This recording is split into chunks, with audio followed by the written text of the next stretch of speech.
बहुत सारे लोग हैं जो हेयर ट्रांसप्लांट के बारे में जानना चाहते हैं, तो मेरी वीडियो आज इसी टॉपिक पर है कि अगर आप हेयर ट्रांसप्लांट करने जा रहे हैं तो इसका क्या प्रोसीजर है, इसके क्या साइड इफेक्ट्स आपको हो सकते हैं, या फिर हेयर ट्रांसप्लांट किसको करवाना चाहिए या किसको नहीं करवाना चाहिए। लेकिन हाँ, अगर आपको हेयर ट्रांसप्लांट की जरूरत नहीं है तब भी आप इस वीडियो को देखिए अपनी नॉलेज के लिए, और इस वीडियो को ज्यादा से ज्यादा शेयर करें ताकि आप उनको नॉलेज बांट सके। तो चलिए जानते हैं कि हेयर ट्रांसप्लांट का प्रोसीजर क्या है। ये एक ऐसा प्रोसीजर है जिसमें आपके ही हेयर फॉलिकल स्कैल्प से लेके एक हिस्से से दूसरे हिस्से में इम्प्लांट किए जाते हैं, यानी कि डोनर एरिया से आपके रेसिपल एरिया में, ज्यादातर आपके सर के पीछे से या फिर बाजू से लिए जाते हैं, जिसे हम डोनर एरिया बोलते हैं। लेकिन इसमें बालों की जो ग्रोथ होती है वो बिल्कुल नेचुरल होती है। देखिए, किसी भी सर्जरी या फिर मेडिकल प्रोसीजर की तरह हेयर ट्रांसप्लांट भी ऐसा होता है जिसमें आपको साइड इफेक्ट होने की पॉसिबिलिटी होती है। लेकिन ये साइड इफेक्ट्स आपको दो बार हो सकते हैं, या तो आपको सर्जरी से पहले हो सकते हैं या सर्जरी के बाद हो सकते हैं। हेयर ट्रांसप्लांट एक लोकल एनेस्थीसिया के अंडर होता है। आपको सर्जरी से पहले एक छोटा सा टेस्ट किया जाता है जिसमें देखा जाता है कि आपको कहीं एनेस्थीसिया से एलर्जी तो नहीं है। अगर आपको उसमें एलर्जी आती है तो आपकी सर्जरी नहीं हो सकती। लेकिन कभी कभी कुछ केसेस में ऐसा होता है कि रिएक्शंस बहुत ही लेट आते हैं, जिसमें आपको रैशेस, इचिंग, या फिर आपका बीपी लो हो सकता है, या फिर आपको वॉमिटिंग भी फील हो सकती है। एनाफिलेक्टिक शॉक भी आपको हो सकता है, जिससे आपको कार्डियक अरेस्ट या फिर आपकी डेथ भी हो सकती है। अब बात करते हैं कि सर्जरी के बाद आपको क्या क्या प्रॉब्लम्स आ सकती हैं।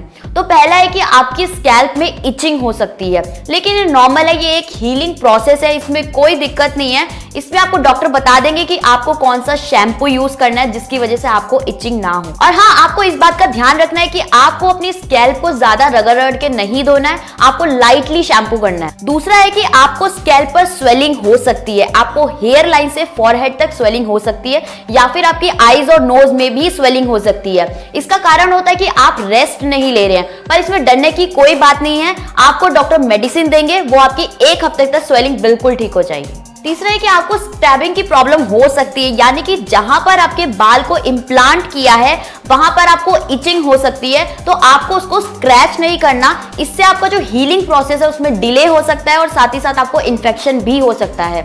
ये आपका 3 से 10 दिन के अंदर ठीक हो जाता है। सर्जरी के 3 से 10 दिन के बाद जब आपके ये स्क्रैप गिरेंगे तो साथ ही साथ आपके बाल भी झड़ेंगे, तो उसमें कोई दिक्कत नहीं है, ये एक नॉर्मल प्रोसेस है। अपनी स्कैल्प को क्लीन रखें, और हाँ, सर्जरी के बाद जो आपको नॉर्मल सलाइन स्प्रे दिया जाता है उसे हर आधे या फिर 1 घंटे में अपनी स्कैल्प पर अप्लाई करें। इससे आप स्क्रैपिंग से बच सकते हैं, और हाँ, आपकी स्कैल्प इससे मॉइस्ट भी रहेगी। अगर आपको सर्जरी के बाद स्कैल्प में ब्लीडिंग होती है, ये हर किसी केस में नहीं होता, किसी किसी केस में होता है, तो अगर आपको ब्लीडिंग होती है तो अपने डॉक्टर को जरूर बताएं। और हाँ, अगर आप कोई भी ब्लड थिनर की टैबलेट ले रहे हैं तो ये बात सर्जरी से पहले अपने डॉक्टर को जरूर बता दें। देखिए, सर्जरी के टाइम पर आपको एनेस्थीसिया दिया जाता है, लेकिन सर्जरी के बाद जब उसका असर खत्म हो जाता है तो आपको स्कैल्प में थोड़ा थोड़ा पेन हो सकता है, तो आप डरिए मत, इसके लिए आपको डॉक्टर पेन किलर दे देते हैं। आपके ट्रांसप्लांट के 3 से 6 हफ्ते के बाद जो आपके ट्रांसप्लांट और नॉन ट्रांसप्लांट हेयर होते हैं वो झड़ना शुरू कर देते हैं, तो आपको चिंता करने की कोई जरूरत नहीं है, क्योंकि ये एक श्रेडिंग फेस होता है। लेकिन हाँ, 3 महीने के बाद आपके हेयर फॉलिकल फिर से ग्रो करना शुरू कर देते हैं। हेयर ट्रांसप्लांट के बाद आपकी स्कैल्प में एक छोटे छोटे से सिस्ट हो जाते हैं, जैसे हमारे पिंपल्स होते हैं वैसे ही छोटे छोटे से सिस्ट हो जाते हैं, उसको हम फॉलिकुलाइटिस बोलते हैं। पर डरने की कोई बात नहीं है, आपको मेडिकेशन से ये बिल्कुल ठीक हो जाता है। लेकिन हाँ, ऐसे केसेस रेयर होते हैं, और ये सिर्फ वहां होते हैं जहां पर आपके फॉलिकल को इम्प्लांट किया जाता है। कभी कभी ऐसा केस भी होता है कि आपके डोनर एरिया में डार्क स्पॉट हो जाते हैं, जिसे हम इन्फ्लेमेटरी पिगमेंटेशन कहते हैं। देखिए, हेयर ट्रांसप्लांट के बाद इन्फेक्शन होना एक काफी सीरियस साइड इफेक्ट माना जाता है।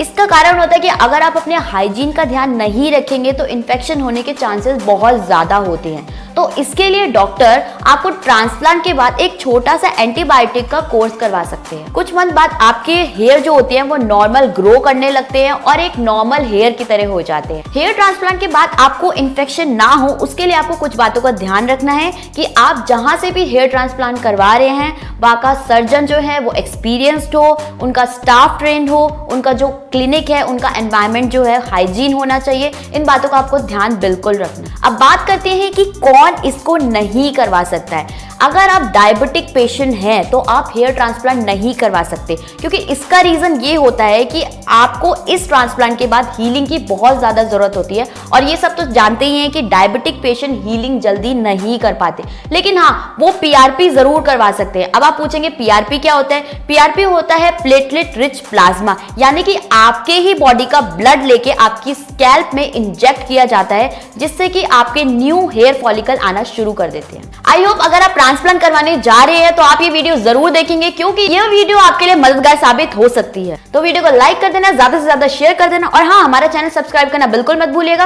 और आप अगर हमसे कुछ पूछना चाहते हैं तो नीचे कमेंट बॉक्स में करके आप हमसे पूछ सकते हैं। तो मैं मिलूंगी आपको अगली वीडियो में।